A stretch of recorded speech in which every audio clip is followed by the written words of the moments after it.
Hello, I'm Susan McDonald, and I had the fortune to know William during the last years of his life.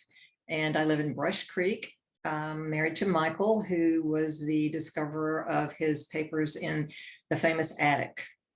And I was fortunate to be a transcriber and an editor of the works published posthumously.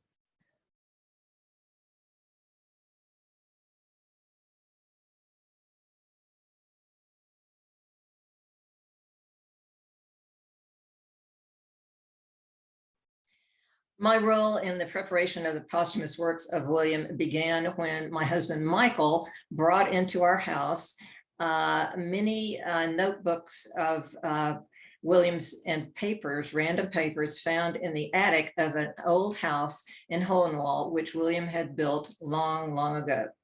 Michael was invited by William's children after William's death to go into the attic and see if there was anything of note or of that worthy.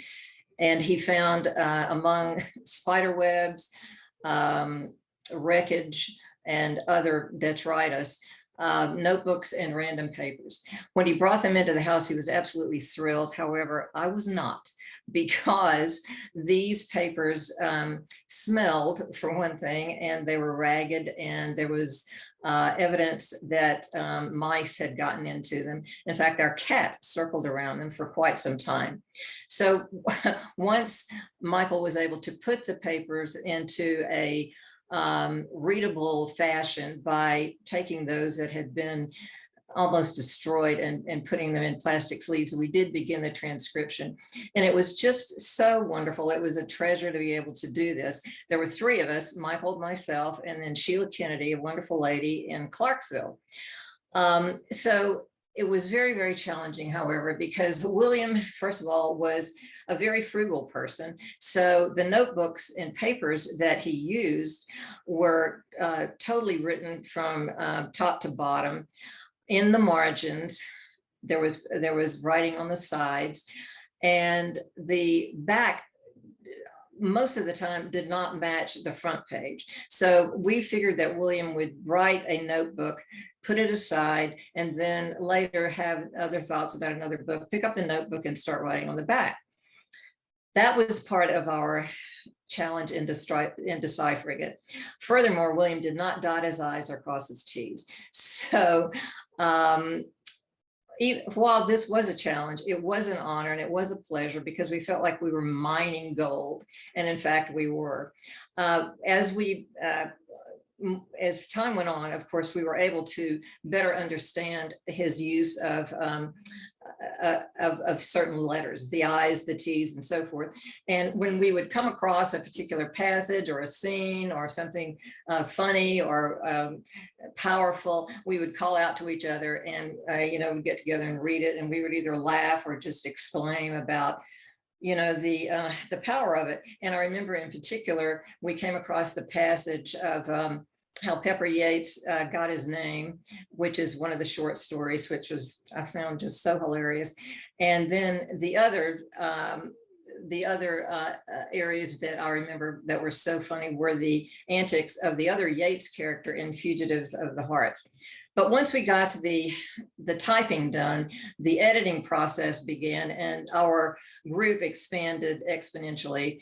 And keep in mind that William died in 2012. So the editing process and the publishing process has taken years and years.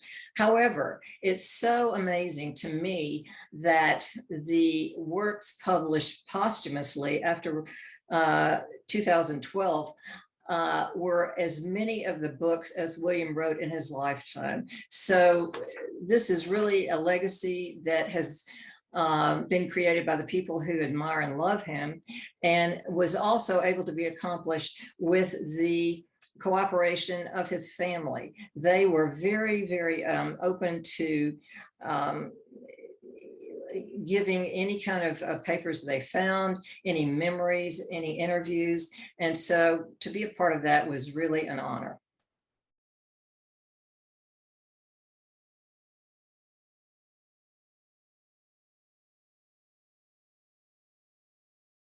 I do have a lot of memories of William, and I'll just share a few.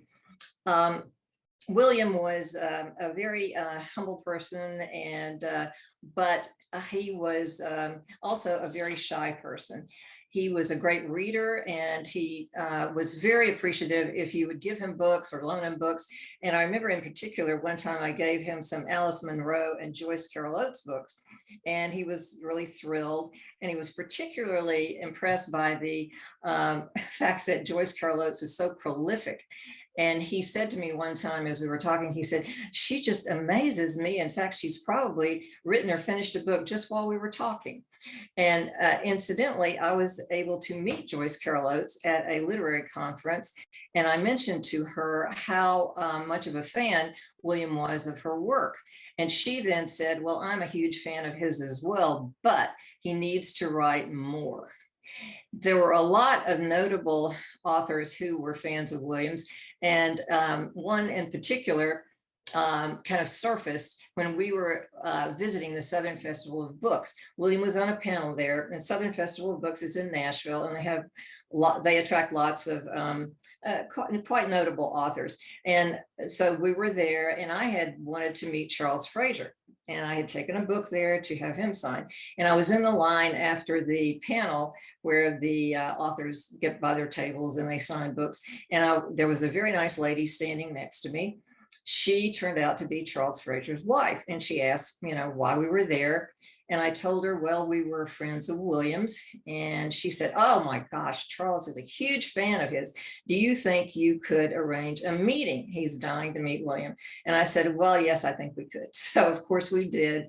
And I still have a memory of the two of them sort of huddled off in a corner, their heads bowed, toward each other, just totally absorbed in each other. And then of course, it's known that Stephen King was a huge fan of his. And even so, William, remained humble. He remained, a shy person. And we would often take him to events, either book signings or any other kind of events. One time we took him to an event in Franklin, Tennessee, at a very nice restaurant. He was to give a reading, and this was to be broadcast on the radio. And he did give his reading, and in the broadcast, there were country music singers from Nashville. And so the whole event was just packed in the restaurant. And when it was over and the broadcast was finished, the owner said to William, well, come on down from the stage and sit at the table and have some food. Well, William was very shy about eating in public. And he said, no, I got to get on home. Well, we had driven him, so there was no problem with him getting on home. But then the owner asked the perfect question. He said, would you like some food to take with you? And William said, yes, but do you have any fried green tomatoes? And so the guy said, I sure do. And he fixed him a huge takeaway package with barbecue, fried green tomatoes, and everything else. And so we got in the car, and William could not have been happier. He really could not wait to get home. So although he was often invited to events and did go, often as he could, he liked to go to small bookstores. And you can imagine at these, small bookstores where he was signing books or signing some of his prints of his works, of his paintings, people were more likely to have one-on-one conversations with him. And he really enjoyed that, but he enjoyed it even more if there was a bottle of a libation in the back that he could go sip from time to time, and also step out and have a cigarette, because he was quite an avid smoker, and he was not really willing to give that up. And I just want to say that toward the end of his life, he just remained a very curious person, very humble. He was totally devoted to his children, even as they were adults and they faced many challenges. He also never lost his interest in women with long, dark hair. And he loved life. And unfortunately, he didn't like Western medicine. So had he had he been willing to partake of the advice that he was given, he may still be with us today. But unfortunately, he lived like he wanted to.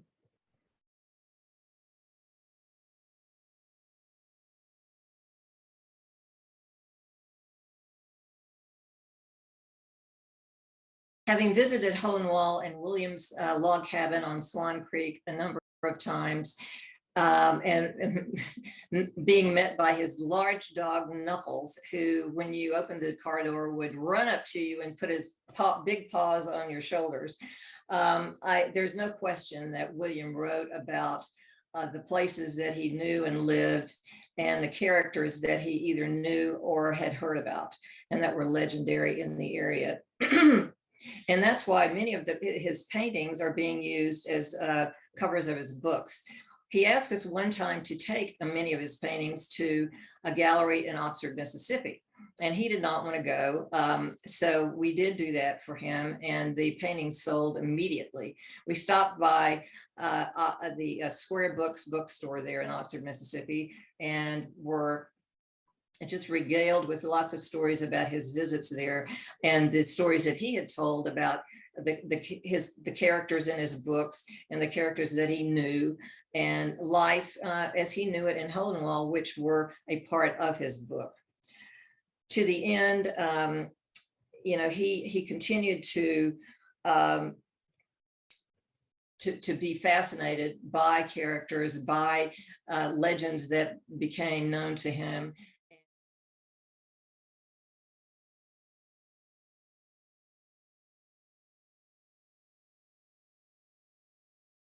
I know William would be so proud and humbled by this event that's being held at the library in Decatur, and I hope you enjoy it. I know I will.